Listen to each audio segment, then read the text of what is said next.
नमस्कार विद्यार्थी मित्रांनो, पुन्हा एकदा स्वागत आहे मनतरंग हर्षल कोठावदे लॉग यूट्यूब चॅनलवर। विद्यार्थी मित्रांनो, नवनवीन अपडेट्स आपल्यापर्यंत पोहोचवण्याचा प्रयत्न करत असतो। त्याचाच एक भाग म्हणजे आज 1 मार्च 2024 रोजी शिक्षक भरती संदर्भात पवित्र पोर्टलवर नवीन प्रसिद्धीपत्रक जाहीर झाले। त्यामध्ये असं म्हटलंय की ज्या विद्यार्थ्यांना शिफारस पत्र आलेलं आहे त्याच्या व्यतिरिक्त उर्वरित उमेदवारांना सुद्धा संधी मिळण्याची दाट शक्यता आहे विदाऊट इंटरव्ह्यू फेजमध्ये। तर ते बघूया त्या संदर्भातली महत्त्वाचं प्रसिद्धीपत्रक। दिनांक 1/3/2024 शिक्षक पदभरतीबाबत प्रसिद्धीपत्रक। पवित्र पोर्टलवरील शिक्षक भरती अत्यंत पारदर्शी व नियमबद्ध पद्धतीने कमी वेळात केलेल्या संदर्भात उमेदवार, त्यांचे पालक, शिक्षण क्षेत्रातील जाणकार व अनेकांनी चांगल्या प्रतिक्रिया पाठवल्या आहेत।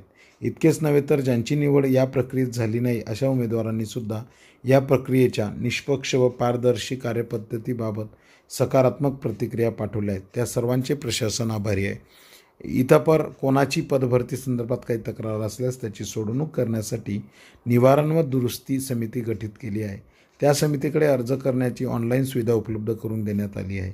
संपूर्ण शिक्षक भरती प्रक्रिया पार पाडण्यासाठी गठीत केलेल्या समितीला एकाच वेळी समाज माध्यमांवरील गैरसमज दूर करण्यासाठी प्रतिसाद देणे, तक्रार निवारण समितीकडील अर्जांचे अवलोकन करून निर्णय घेणे व प्रचलित कार्यपद्धती अनुसरून ही भरती प्रक्रिया पुढे नेणे अशा विविध आघाड्यांवर काम करावे लागत आहे। प्रशासकीय मुद्द्यांबाबत समाज माध्यमातून अनाठायी शंका उपस्थित करणे किंवा अन्य प्रकारे अडथळे निर्माण करणे यातून कालापव्यय होऊन पुढील प्रक्रियेमध्ये विलंब होत असल्याचे नमूद करण्यात येत आहे।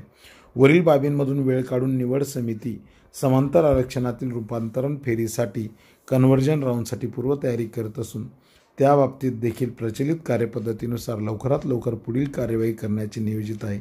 यामध्ये पहिल्या फेरीत स्थान प्राप्त न झालेल्या अनेक उमेदवारांना निवड यादीत स्थान मिळण्याची सुद्धा दाट शक्यता आहे।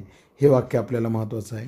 वरीलप्रमाणे जास्तीत जास्त उमेदवार विदाऊट इंटरव्ह्यू या टप्प्यामध्ये सामावले गेल्यानंतर विथ इंटरव्ह्यू संदर्भात प्रचलित कार्यपद्धतीनुसार कार्यवाही करण्याचे प्रस्तावित आहे। अशा पद्धतीने एक प्रसिद्धीपत्रक आहे। यातून दोन महत्त्वाच्या बाबी आहेत।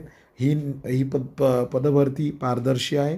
दुसरं आहे विदाऊट इंटरव्ह्यू फेज 1 मध्ये अजून काही ज्या जागा रिक्त राहणार तिथे सुद्धा उमेदवारांची निवड होण्याची शक्यता आहे। आणि दुसरी एक महत्त्वाची बाब म्हणजे की विथ इंटरव्ह्यूचा टप्पा पण लवकरच सुरू होण्याची शक्यता आहे। अशाच नवनवीन अपडेटसाठी चॅनल सबस्क्राईब करा, बेल आयकॉन हिट करा। डिस्क्रिप्शनमध्ये टेलिग्रामची लिंक आहे, त्यावर या संदर्भात माहिती तुम्हाला अपडेट केली जाते। धन्यवाद, थँक्यू।